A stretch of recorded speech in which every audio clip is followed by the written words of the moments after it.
Welcome back to my channel. இன்னையோட வந்து certificate upload வந்து இன்னையோட முடியுது. நேத்தோட சர்டிபிகேட் ரெஜிஸ்ட்ரேஷன் முடிஞ்சிருச்சு. இன்னையோட வந்து நீங்க சர்டிபிகேட் அப்லோட் பண்றதுக்கான நாள் இன்னையோட முடியுது. ஸோ அதனால வந்து யார் யார் வந்து சர்டிபிகேட் அப்லோட் பண்ணலையோ எல்லாருமே வந்து சர்டிபிகேட்டை வந்து அப்லோட் உடனே பண்ணிருங்க, இன்னைக்குள்ள பண்ணிருங்க. ஒரு சில ரொம்ப ரேர் கேசஸ் சார் வந்து மேபி அவங்க வந்து ஃபீஸ் கட்டாம வந்து அந்த ஸ்கூல்ல டிசி அந்த 10th பழைய மார்க் ஷீட் வாங்காம இருக்கலாம். ஸோ அந்த மாதிரி கேசஸ் வந்து நீங்க அப்லோட் பண்ண கொஞ்சம் சிரமம். ஏதாவது ஒரு ஃபைனான்சியல் லெவல் இது இருந்துச்சுன்னா அட்லீஸ்ட் வந்து ஒரு சர்டிபிகேட்டாவது நீங்க என்ன செஞ்சிருங்க, அப்லோட் பண்ணிருங்க. அட்லீஸ்ட் நீங்க ஒரு சர்டிபிகேட் நீங்க அப்லோட் பண்ணாலும், ஏன்னா கம்யூனிட்டி சர்டிபிகேட் வந்து சர்டிபிகேட் தான். நீங்க அட்லீஸ்ட் நீங்க வந்து அந்த சர்டிபிகேட்டை வந்து நீங்க அப்லோட் பண்ணிட்டீங்கன்னா உங்களுடைய சர்டிபிகேட் வந்து கொரியல வந்துடும். ஸோ அதனால வந்து நம்ம 30ஆம் தேதி வரை கொரி இருக்கு, அதுக்குள்ள நீங்க என்ன செஞ்சுக்கலாம், சர்டிபிகேட்டை வந்து ரீ அப்லோட் பண்ணிக்கலாம். ஸோ அதனால வந்து எல்லாருமே வந்து அட்லீஸ்ட் வந்து ஒரு சர்டிபிகேட்டாவது அப்லோட் பண்ணிருங்க. நான் முடிஞ்ச வரை எல்லாருமே எல்லா சர்டிபிகேட் அப்லோட் பண்ணீங்க. இது சொன்னது வந்து ஒரு ரேர் கேசஸ்க்கு மட்டும்தான். ஸோ அது போக வந்து சர்டிபிகேட் வந்து ரிஜெக்ட் ஆகுமா சார்? சார் சர்டிபிகேட் ரிஜெக்ட் ஆக வாய்ப்பு இருக்கான்னு கேக்குறீங்க. சர்டிபிகேட் ரிஜெக்ட் ஆக வாய்ப்பு இருக்கு. யார் யாருக்குன்னா, முதல்ல வந்து எலிஜிபிலிட்டின்னு முதல்ல தெரிஞ்சுக்கோங்க. எலிஜிபிலிட்டி என்னன்னா உங்களுடைய மேக்ஸ், பிசிக்ஸ், கெமிஸ்ட்ரி இந்த 3 மார்க்கே நீங்க கூட்டுங்க. எது எது? மேக்ஸ், பிசிக்ஸ், கெமிஸ்ட்ரி இந்த 3 மார்க்கை நீங்க ஆட் பண்ணுங்க. இந்த 3 மார்க் வந்து ஓசி கம்யூனிட்டியில இருந்தீங்கன்னா 135 வரணும்.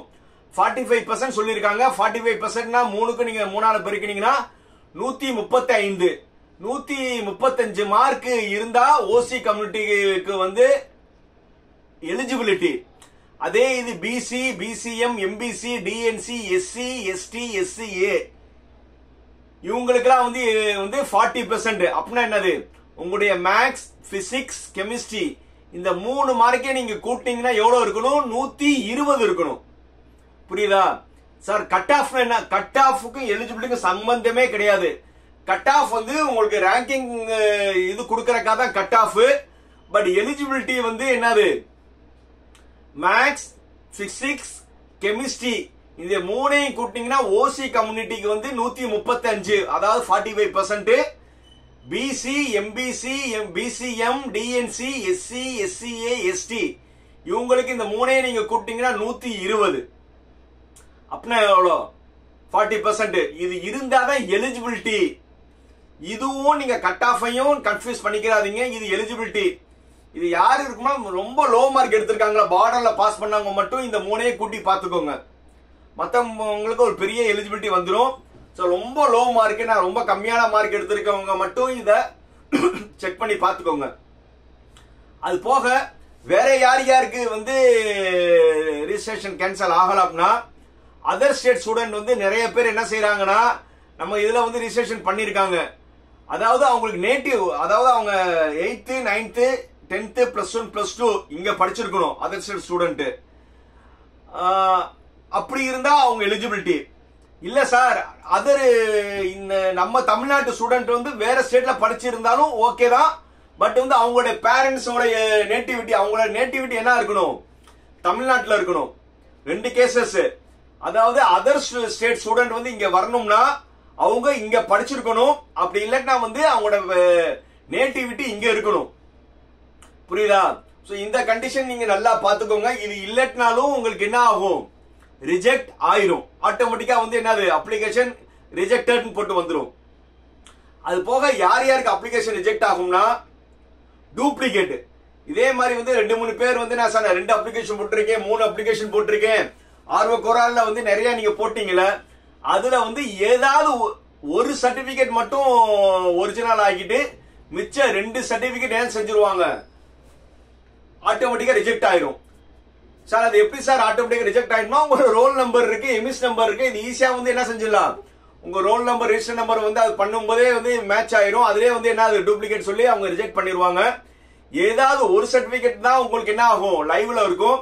இந்த மாதிரி வேற காலேஜஸ்லயே டெஸ்ட்லயே கொடுத்து அவங்க ரெஜிஸ்டர் பண்ணியிருந்தாங்கன்னா நீங்க வந்து இந்த சர்டிபிகேட் வெரிஃபிகேஷன்ல போய் வந்து உங்க இது வந்து நீங்க வந்து ஒரிஜினல் ஆக்கிக்கோங்க, மிச்சத்தை வந்து நீங்க கேன்சல் பண்ணிக்கோங்க. இல்லையா கடைசி நேரத்துல வந்து நீங்க வந்து சிரமம் படணும். வேற யாரும் பயப்பட வேணாம்.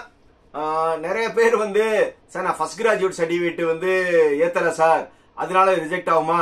ஃபர்ஸ்ட் கிராஜுவேட் சர்டிஃபிகேட்னால ரிஜெக்ட் ஆகவே ஆகாது. நீங்க ஃபர்ஸ்ட் கிராஜுவேட்னா நீங்க காலேஜ் சேரும்போது கூட வந்து நீங்க என்ன செஞ்சுக்கலாம், ப்ரொடியூஸ் பண்ணிக்கலாம். அதே மாதிரி வந்து சார் நான் வந்து இன்கம் சர்டிஃபிகேட் வந்து அப்லோட் பண்ணலன்னா எஸ்சி எஸ்டி கேண்டிடேட் வந்து உங்களுக்கு பிஎம்எஸ் ஸ்காலர்ஷிப்க்கு வந்து இன்கம் சர்டிஃபிகேட் வேணும். அவங்களும் என்ன செய்யலாம், காலேஜில் சேரும்போது கூட நீங்க இன்கம் சர்டிஃபிகேட் கொடுத்துக்கலாம். அது போக நிறைய பேர் வந்து சார் நேம் ஸ்பெல் பண்ணிட்டேன். இப்போ ஃபார் எக்ஸாம்பிள் வந்து என் பேரே சொல்லலாம்ல, ஜாக்கிர் ஹுசைன். ஹுசைன்ல வந்து கடைசியில எண் வருது சார், நான் எண்ணுக்கு பதில் எம் போட்டேன் சார், நான் டைப் படிக்கும்போது தப்பு பண்ணிட்டேன் சார். அந்த மாதிரி இருக்கிறவங்க வந்து நீங்க என்ன செய்யலாம்னா டிஎஃப்சி சென்டர்ல போய் சார் இந்த மாதிரி வந்து நான் டைப் படிக்கும்போது மிஸ்டேக் பண்ணிட்டேன்னா நீங்க டிஎஃப்சி சென்டர் போனீங்கன்னா அவங்க வந்து உங்களுக்கு இது பண்ணிடுவாங்க. அதே மாதிரி இப்ப பாலமுருகன்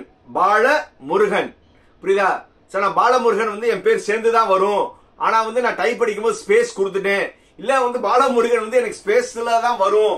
அந்த மாதிரி வந்து அந்த ரெண்டு நேம் வந்து சேர்ந்து வர்றது, பிரிச்சு வர்றது as per 10th சர்டிபிகேட், புரியுதா? சோ அதனால வந்து உங்க சர்டிபிகேட் உங்களுடைய அப்ளிகேஷன் வந்து ரிஜெக்ட் ஆகாது. நீங்க கொரியில வந்து சார் இந்த மாதிரி வந்து நீங்க எழுதி கொடுத்து சார் நேம் ஸ்பெல் வந்து எனக்கு as per 10th, ஏன்னா நிறைய பேர் வந்து இனிஷியல் முன்னாடி பின்னாடி இருக்கும், 10th வந்து பெரும்பாலும் வந்து இனிஷியல் பின்னாடி இருக்கும், அது ப்ராரப் பண்ணுங்க. சிபிஎஸ்இ உங்களுக்கு முன்னாடி இருக்கலாம், போடாம கூட இருக்கலாம். நீங்க உங்களுடைய 10th சர்டிபிகேட் எப்படி இருக்கோ அதை நீங்க மெயின்டைன் பண்ணிக்கோங்க. மற்றபடி வந்து நம்ம டிஎன்இஏ டோட் வந்து உங்களுக்கு என்ன செய்ய மாட்டாங்க, சர்டிபிகேட் வந்து மேக்சிமம் ரிஜெக்ட் பண்ண மாட்டாங்க. மேக்சிமம் கொரி வரும், கொரி வந்த பிறகு வந்து நீங்க பாத்துக்கோங்க. அதே மாதிரி வந்து கம்யூனிட்டியில வந்து நீங்க கரெக்டான கம்யூனிட்டி சர்டிபிகேட் கொடுக்கலன்னா நீங்க கரெக்டா அப்லோட் பண்ணலன்னா அது ஓசிக்கு மாறிடும். நீங்க வந்து இப்போ வந்து நீங்க உள்ள ஓபன் பண்ணி கம்யூனிட்டி பாக்குறீங்களா, அதே மாதிரி சர்டிபிகேட் வெரிஃபிகேஷனுக்கு அப்புறம் அந்த கம்யூனிட்டி பாருங்க, கரெக்டான உங்க கம்யூனிட்டில இருக்கான்னு பாருங்க. மற்றபடி உங்களுக்கு சர்டிபிகேட்ல ரிஜெக்ட் ஆக வாய்ப்பு இல்லை. அது போக இப்ப சர்டிபிகேட் இப்ப ரேண்டம் நம்பர் எல்லாத்துக்கும் வந்துருச்சு. நேத்து ஒரு வீடியோ போட்டேன் ரேண்டம் நம்பர். ஆக்சுவல் உண்மையில அது என்னன்னா நான் 1 மந்த்துக்கு முன்னாடியே போட்ட வீடியோ தான். நேத்து கொஞ்சம் வந்து நம்மளுக்கு எடிட்டிங் அவ்வளோலாம் தெரியாது. சரி, பழைய வீடியோ வந்து நம்ம கொஞ்சம் கட் பண்ணி எடிட் பண்ணி போட்டதுல வந்து கொஞ்சம் ஒரு மியூசிக் ஆட் பண்ணி பார்ப்போம்னு பார்த்தேன். இப்ப நிறைய இவங்க பேக்ரவுண்ட் மியூசிக் வேணாம்னு. ஸோ இனி வர வீடியோஸ்ல வந்து பேக்ரவுண்ட் இருக்காது. ஸோ அந்த ரேண்டம் நம்பர் எதுக்குன்னு வந்து நான் போட்டிருந்தேன், அதை பாருங்க. ஸோ இன்னைக்கு நீங்க லாகின்குள்ள போனீங்கன்னா எல்லாத்துக்கும் என்ன இருக்கும், அந்த ரேண்டம் நம்பர் வந்திருக்கும். 10 டிஜிட்ல வந்து ரேண்டம் நம்பர் வந்திருக்கும். ஸோ இதுல வந்து ஒரு பெரிய கியூரியாசிட்டியா வந்து உனக்கு என்ன நம்பர் வந்துச்சு, எனக்கு நம்பர் நீங்க யாரும் கேட்கணும் அவசியம் கிடையாது. நான் ஏற்கனவே ரேண்டம் நம்பர் பத்தி வீடியோ வந்து நேற்று வீடியோ போட்டிருக்கேன், பார்க்காதவங்க அந்த வீடியோ போய் பாருங்க. அது போக இப்போ வந்து நிறைய பேர் வந்து சாய்ஸ் ஃபில்லிங் தான். இனி வந்து உங்களுடைய மைண்ட் செட் எதுல இருக்கணும்னா சாய்ஸ் ஃபில்லிங்ல இருக்கணும். இந்த சாய்ஸ் ஃபில்லிங்ல வந்து ரொம்ப அப்ராப்ரியேட்டா வந்து இப்போ வந்து first round, especially first round student, இப்போ உங்களுக்கு 1.5 மாசம் டைம் இருக்கு. எல்லாருமே நீங்க என்ன செய்றீங்க, உட்காந்து வந்து சாய்ஸ் ப்ரிஃபர் பண்ணுங்க. இப்பவே வந்து சார் இந்த காலேஜ்ல கிடைக்குமா அந்த காலேஜ்ல கிடைக்குமான்னு நீங்க ரொம்ப வந்து யோசிக்க வேணாம். வேகன்சி லிஸ்ட் வரட்டும். போன வருஷம் எல்லா யூடியூபர்ஸ் இன்க்ளூடிங் மீ ஆல்சோ வந்து போன வருஷம் டேட்டால இந்த காலேஜ்ல இந்த சீட் இருக்குன்னு நாங்க சொல்ல முடியும். பட் ஆக்சுவல் வந்து இப்போ வந்து டாக்டர் ஹனபுல் வேலுலா சார் என்ன சொன்னார்னா 25,000 சீட்ஸ் வந்து கம்ப்யூட்டர் சென்ட்ரிக்காக வந்து அதிகமாக போகுதுன்னு சொல்லியிருக்காரு. எந்தெந்த காலேஜ்ல எவ்வளவு சீட்டு இன்க்ரீஸ் ஆயிருக்கு அது நம்ம அப்பதான் தெரியும். அந்த வேகன்சி லிஸ்ட் வந்த பிறகு ஓரளவு நம்ம என்ன செய்யலாம், நம்ம ஜட்ஜ்ல வந்து ஓரளவு எந்தெந்த காலேஜ் சொல்லியிருந்தோ அப்ராப்ரியேட்டா நம்ம வந்து we can give the suggestions. So அதனால வந்து மெயின் டைம் வந்து எல்லாருமே வந்து ஒரு காலேஜை வந்து இப்போதைக்கு நோட் பண்ணி வைங்க. Especially first round, second round, third round வர்றவங்க வந்து ஃபர்ஸ்ட் ரவுண்டோட இப்போதைக்கு நீங்க ரெடி பண்ணுங்க. ஃபர்ஸ்ட் ரவுண்டோட வேகன்சி லிஸ்ட் வந்த பிறகுதான் நம்ம என்ன செய்ய முடியும், உங்களுக்கு நம்ம இது பண்ண முடியும். உங்களுக்கு இன்னும் வந்து நிறைய வீடியோஸ் வந்து நான் போடலாம்னு இருக்கேன். ஸோ அதுக்கு நீங்க என்ன செய்யணும், முதல்ல வந்து லைக், அப்புறம் கமெண்ட், அப்புறம் ஷேர், அப்புறம் சப்ஸ்கிரைப். மறுபடியும் சொல்றேன், என்னது, லைக், ஷேர், கமெண்ட், சப்ஸ்கிரைப். இது பண்ணுங்க. டெய்லி வந்து உங்களுக்கு நோட்டிபிகேஷன் வரும். ஒவ்வொரு நாளுமே வந்து ஒரு வித்தியாசமான வீடியோ போடலாம்னு இருக்கேன். ஸோ எல்லாருமே வந்து சப்ஸ்கிரைப் பண்ணுங்க. மீண்டும் அடுத்த வீடியோவில் சந்திக்கும் வரை பாய் பாய்.